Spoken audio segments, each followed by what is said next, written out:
आपको सीधा फुलपुर लिए चलते हैं। सीएम योगी आदित्यनाथ का वहां पर संबोधन चल रहा है। उन्हीं के भरोसे ये लोग जीते हैं और इसीलिए जब युवाओं के लिए सुचितापूर्ण तरीके से परीक्षाएं हो, जब सरकार उन युवाओं के हित के लिए कार्य करते, हमने तो पहले दिन कहा था कि युवाओं के भविष्य के साथ खिलवाड़ करने वाले के भविष्य के साथ फिर हम भी खिलवाड़ करेंगे। हमारे युवाओं के भविष्य के साथ किसी को खिलवाड़ करने की छूट नहीं मिलनी चाहिए। और मैं फिर कहता हूं, नकल माफिया के खिलाफ हम कार्रवाई करेंगे। किसी भी युवा के भविष्य के साथ खिलवाड़ करने की छूट नहीं देंगे किसी को भी।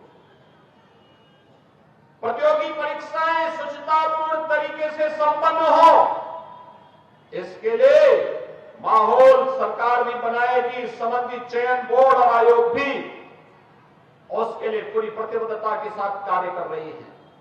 अच्छे नौजवान जब सेवा में आएंगे तो विकास की गति को द्रुत गति से आगे बढ़ाने के साथ ही गरीबों तक शासन की योजना को पहुंचाने में भी अपना योगदान देंगे। और प्रयागराज की धरती तो ये भगवान प्रयागराज की है, भगवान वेणी माधव की है, भगवान भारद्वाज की है, मां गंगा यमुना और सरस्वती की त्रिवेणी की है। ये पावन धरा तो हमारे लिए एक ऐसी पावन धरा है कि प्रयागराज का कुंभ अब तो दुनिया के अंदर मानवता के मूर्त सांस्कृतिक धरोहर के रूप में प्रधानमंत्री मोदी जी के प्रयास से आज मान्यता प्राप्त कर चुका है। बहनों और भाइयों, ये समाजवादी पार्टी राम मंदिर का विरोध करती है, दीपोत्सव का विरोध करती है,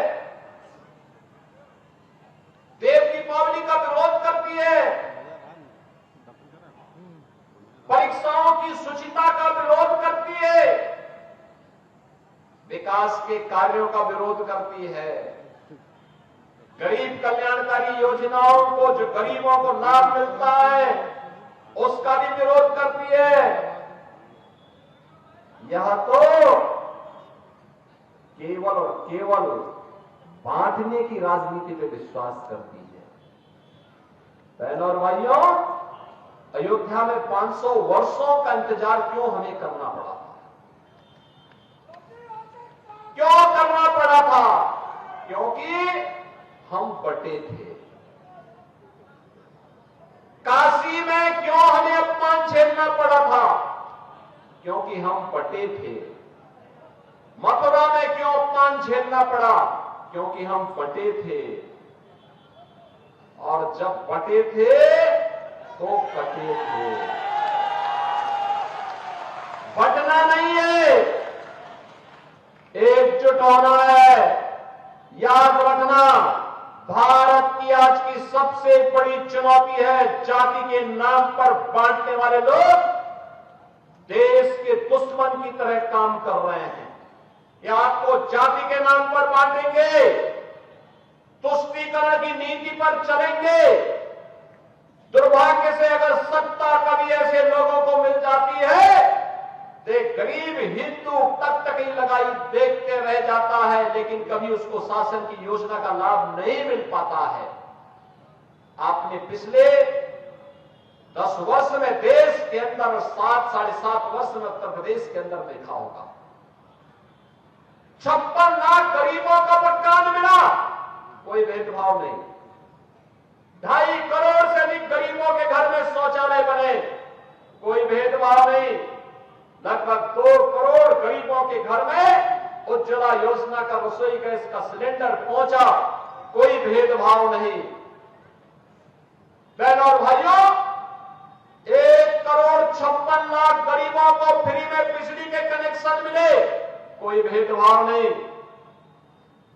14 लाख किसानों के बिजली के बिल, ट्यूबवेल के बिल माफ किए गए, कोई भेदभाव नहीं हुआ।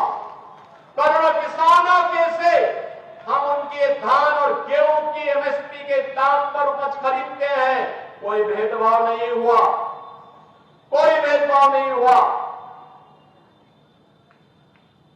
प्रदेश में 15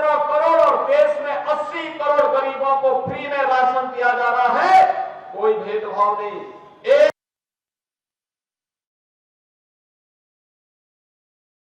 को सुन रहे थे, फूलपुर में जनसभा को संबोधित कर रहे थे। युवाओं के भविष्य से खिलवाड़ नहीं होने देंगे, सीएम योगी की तरफ से समाजवादी पार्टी पर जमकर निशाना साधा गया और यह कहा कि समाजवादी पार्टी राम मंदिर का विरोध करती थी, लेकिन अब हम ऐसा नहीं होने देंगे। और इतना ही नहीं, सीएम योगी की तरफ से आपने सुना किस तरीके से कहा गया कि सोचिए अगर सत्ता में परिवर्तन होता है, मान लीजिए, तो फिर कैसे हालात हो सकते हैं आगे। लेकिन सपा क्योंकि बांटने की राजनीति पर विश्वास करती है और ऐसे में बटोगे तो कटेंगे, एक रहेंगे तो सेफ रहेंगे का नारा एक बार फिर से सीएम योगी की तरफ से दोहराया गया। विपक्ष पर जमकर हमला सीएम ने यहां पर बोला। आप उनकी बातों को सुन रहे थे, उनके संबोधन को आप सुन रहे थे, क्योंकि उत्तर प्रदेश की 9 सीटें हैं विधानसभा की जिन पर उपचुनाव होना है, उसमें से फूलपुर भी एक सीट है। और यहां पर सीएम योगी जनता को संबोधित कर रहे थे। इस दौरान समाजवादी पार्टी पर, अखिलेश यादव पर जमकर निशाना साधा गया, क्योंकि सपा बांटने की राजनीति पर विश्वास करती है, ये सीएम योगी की तरफ से कहा गया। और साथ ही साथ देखिए, दूसरी तरफ जो योजनाएं सरकार की तरफ से चलाई जा रही है, उनका जिक्र भी सीएम योगी ने किया। उत्तर प्रदेश का नागरिक 5 लाख रुपए का स्वास्थ्य कवर प्राप्त करता है, कोई भेदभाव नहीं हुआ। हमने तो, मोदी जी ने तो एक ही बात सिखाई, सबका साथ और सबका विकास का। हमने तो सबको जोड़ने का प्रयास किया, लेकिन हमने ये भी कहा विकास सबका, सुरक्षा सबको, लेकिन तुष्टीकरण किसी की नहीं, तुष्टीकरण किसी की नहीं करेंगे।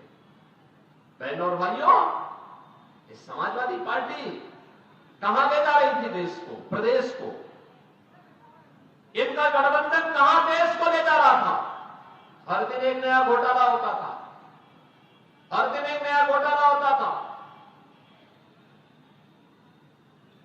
विकास से इनको कोई लेना देना नहीं था। ये जो गंगा एक्सप्रेस वे बनने जा रही है, प्रयागराज को जोड़ेगी पश्चिमी उत्तर प्रदेश से, मात्र 6 से 7 घंटे में प्रयागराज से आप मेरठ पहुंच जाएंगे और वहां से 45 मिनट में दिल्ली पहुंच जाएंगे। कितनी बेहतर कनेक्टिविटी हो गई। और इसीलिए बहनों और भाइयों, मैं आप सबसे कहने के लिए आया हूं, ये समाजवादी पार्टी आपको गुमराह करेगी। इनके तमाम ऐसे लोग घूमेंगे, सोशल मीडिया प्लेटफॉर्म में आपस में लड़ाने का कार्य करेंगे। हमें इतिहास से सबक सीखना है और मैं इसीलिए कहने के लिए आया हूं कि प्रदेश सरकार ने जो आपसे कहा था, आप याद करिए, इसी मंच पर श्रीमती जयापाल भी है, पूजा पाल भी है। क्या हुआ था इन लोगों के साथ? किस प्रकार का अत्याचार हुआ था? कोई पूछने वाला था? कृष्णानंद राय भारतीय जनता पार्टी के विधायक थे, क्या हुआ था उनके साथ? कृष्णानंद राय के साथ रमेश यादव भी थे, रमेश पटेल भी थे,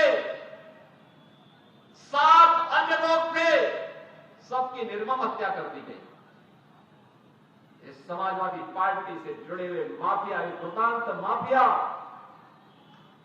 निर्दोष हिंदुओं की हत्या भी करते थे और फिर संपत्तियों पर भी कब्जा करते थे, व्यापारियों का अपहरण करते थे, बेटी की सुरक्षा में सेंध लगाते थे।